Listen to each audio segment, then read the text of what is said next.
अच्छा, फ्रॉम अंसारा से मिस्टर गुजर 302 ने हमें एक गज़ल भेजी है, आप दोस्तों की खिदमत में पेश करेंगे। लिखते हैं, कितना मुश्किल है अज़ियतें गवारा करना, दिल से उतरे हुए लोगों में गुजारा करना।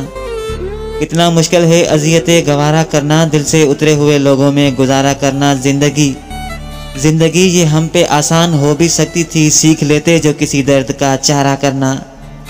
ज़िंदगी ये हम पे आसान हो भी सकती थी, सीख लेते जो किसी दर्द का चारा करना। कहाँ जाते हो अभी साथ गुजारो कुछ दिन, कहाँ जाते हो अभी साथ गुजारो कुछ दिन, हम पे मुश्किल कोई आए तो किनारा करना। कितना मुश्किल है जलाना किसी रास्ते में चिराग, कितना मुश्किल है जलाना किसी रास्ते में चिराग, और कितना आसान है हवाओं को इशारा करना।